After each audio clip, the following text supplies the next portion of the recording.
Hi Earth Signs, Taurus, Virgo, and Capricorn. Welcome po sa ating channel. At ito ay inyong Daily Gabay Tarot reading for November 21, 2023.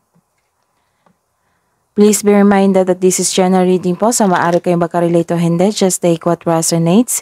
Gamitin ang reading na ito bilang gabay lamang. Balik po kayo dito bukas para sa ating Daily Gabay Tarot reading. Please like, subscribe, and click bell button for notification para po updated po kayo sa Daily Tarot reading natin. Para po sa gusto magpa-reading, maaari nyo pong makuha ang link. Nasa description box po ito. Message nyo lang po ako sa Messenger. Maraming salamat po.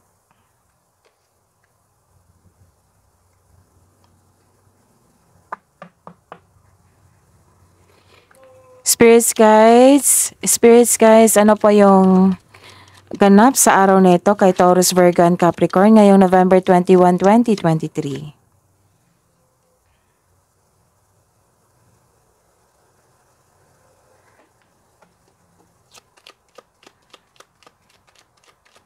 Ano pa yung ganap sa araw nito ngayong November 21, 2023?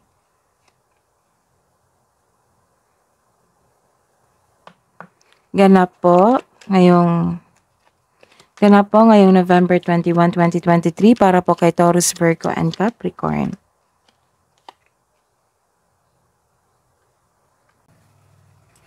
Sa araw nito, nagkaroon po dito ng clarity kasi may nalaman kayong sekreto or may nabuo kayong sekreto sa araw na ito. And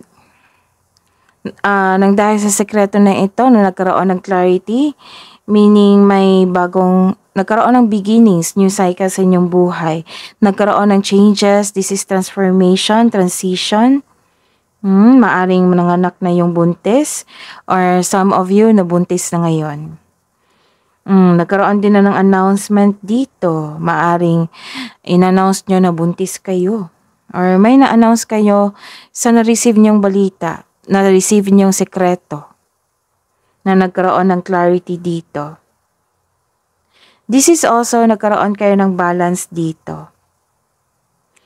An announcement of a new beginning. Nagkaroon ng occasion dito. You are inspired. You are sharing your blessings. And you're taking time to your religion. You are thankful. Thankful po kayo kay God sa universe na naka-receive kayo ng gift, na malaking gift sa inyong buhay. You spend time to your religion, nagkaroon ng divinity, nagpray po kayo. Some of you worried kayo eh. Nagkaroon ng guilt kasi may sikreto dito. Maybe naging sad kayo. So, this situation is requiring a faith. So, pray nyo po na magiging okay din ang lahat.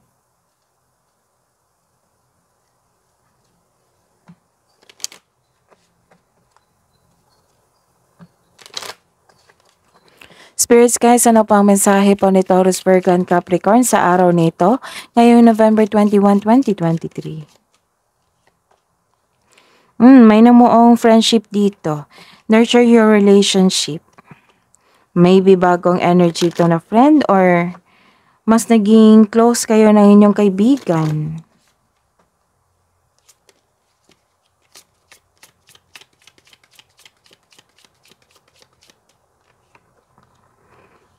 You are guided ni Archangel Raphael. Archangel Raphael is a provider of healing for mind and body and spirit. So you are healing now.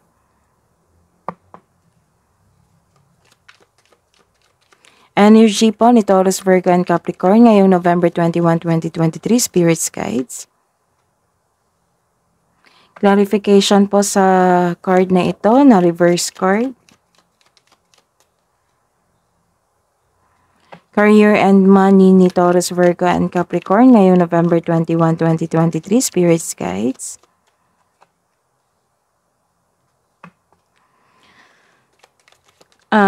Clarification po sa reverse card na ito.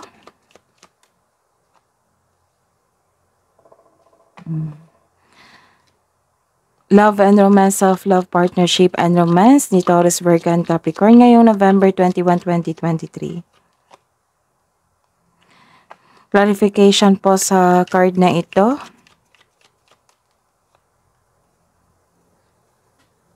By the way, Earth signs, Taurus, Virgo and Capricorn, uploaded na po yung Mantigabay Tarot reading nyo po for December 2023. Visit our channel. Scroll down nyo lang po. Nagkaroon ng separated video po. Separated video po ng Taurus, Virgo, and Capricorn. So, ayun, check nyo po. Maraming salamat po.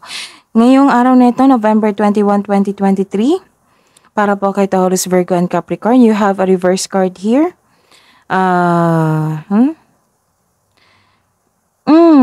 Nakikita ko na nagkaroon ng loneliness dito. You are sad. Siguro nagkaroon kasi ng clarity dito eh. May nabunyag na sekreto or nagkaroon kayo ng sekreto. Nagkaroon po ng clarity dito.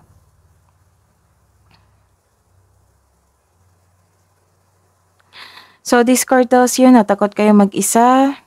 Hindi mo pakilala ang sarili mo, sabi mo. So the advice is it's time to reach out for support and connection. Use your intuition to guide you towards the meaning that resonates. So, ayun.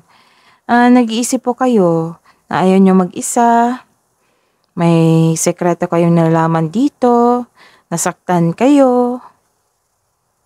So, the clarification is, nagkaroon ng self-protection dito. Pinoprotektahan mo ang iyong sarili na hindi masaktan dahil sa traumang nangyari sa past mo. Kumbaga, guarded ka. Kalma ka pero nakikinig ka sa inyong paligid. Nagkaroon ng balansa dito sa choices ng buhay. Nag-iisip ka muna bago magdesisyon para hindi na maulit yung pagkakamali mo dati.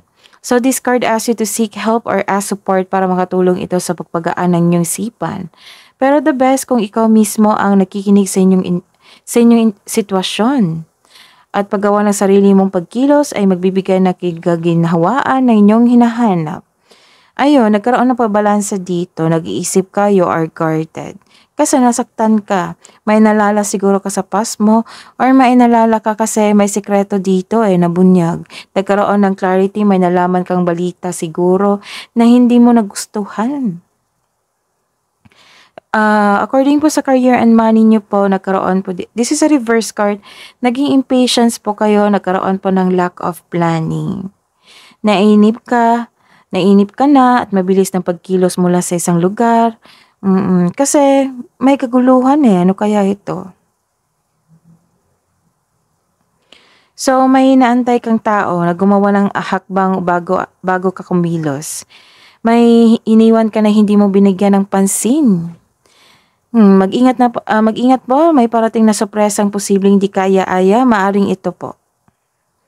Ito ang darating na bad news or sekreto na-reveal na nagkaroon ng sadness dito.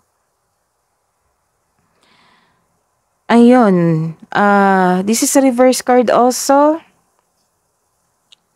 Hindi kayo masaya dito. Nagkaroon ng loneliness, confusion, negativity, nagkaroon ng failure sa project nyo, sa negosyo, sa kaperahan. Hindi ka masaya, hindi din okay yung health mo o relasyon mo sa kapwa mo katrabaho. So, problema mo talaga to, Taurus, Virgo, and Capricorn. May problema talaga kayo sa katrabaho nyo. Kasi halos araw-araw may nabasa ko sa inyo na may problema kayo sa inyong relasyon. Sa boss nyo ba? Sa katrabaho, sa amo, sa maaring pamilya nyo kasi may nakita akong family business dito May delay din sa travel. Pero makahanap ka pa rin ng solusyon para ma-enjoy mo ang moment sa pag-aantay ng delay. So this is a clarification of your sadness here. 1, 2, 3. Na medyo hindi kayo okay ngayon. And sa buhay pag-ibig sa inyong sarili, may nalaman talaga kayong sekreto. May pagtraidor. Or hindi kayo satisfy sa inyong relasyon. or sa inyong sarili. May naulit kasi yung problema dito nagdulot ang trauma sa inyo. Ayaw mong alamin kung bakit ito naulit kasi, kasi guarded ka na, ayaw mo nang masaktan. So, bigyan ng atensyon, hanapan ng solusyon, upang sa gayon maiwasan ito or mabigyan ng solusyon. And the clarification is, naging hard work kayo dito. Para sa mga may relasyon, ito ay tungkol sa inyo, sa kapareha mo, na gusto na magtayo ng sariling pamilya. Sa mga single dyan, naging hard worker kayo dahil gusto nyo masecure ang future mo. Hidden truth, anong iniisip mo, anong iniisip niya?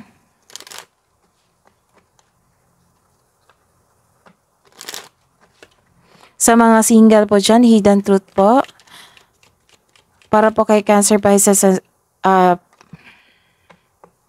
hidden truth po para po kay Taurus, Virgo, and Capricorn, para po sa mga single ngayong November 21, 2023.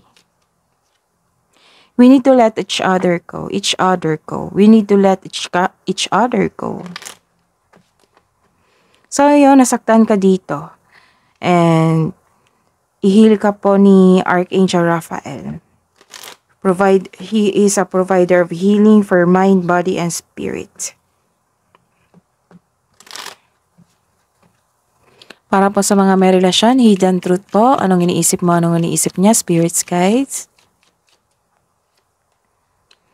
You came closer than anyone.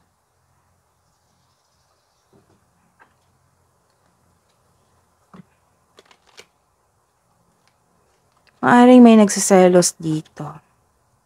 Kasi may namuong friendship dito Love advice po para sa mga single. Or sa nagkaroon ng loneliness ngayon. Connect with fire. Baka ma-relax kayo. At maging kalma.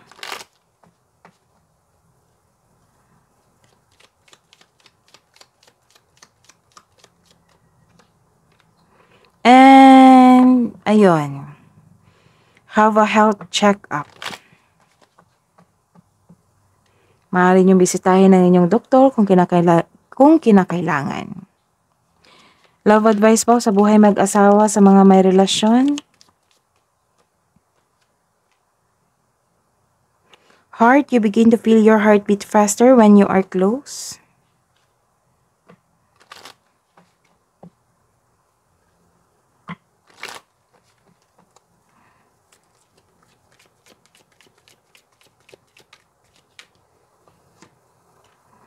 Recognition.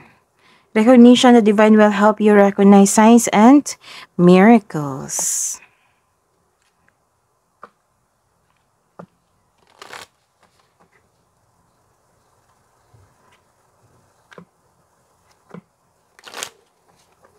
Wisdom message po, spirits guys, para po kay Taurus, Virgo, and Capricorn ngayong November 21, 2023. Energy of love. Behold the world through the eyes of love. So this is all about love. And way of faith. Let faith be your guide. Kasi naging negative-minded kayo dito. May nakita kong negative-minded kayo dito. So ayun, have faith.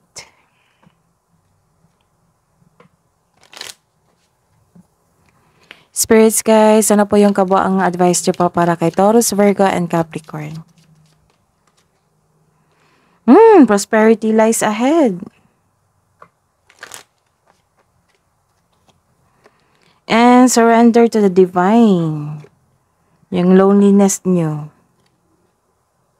So don't worry, magkaroon ng healing dito. Message from Spirits guys, angels, archangels, guardian angels, para po kay Taurus, Virgo, and Capricorn.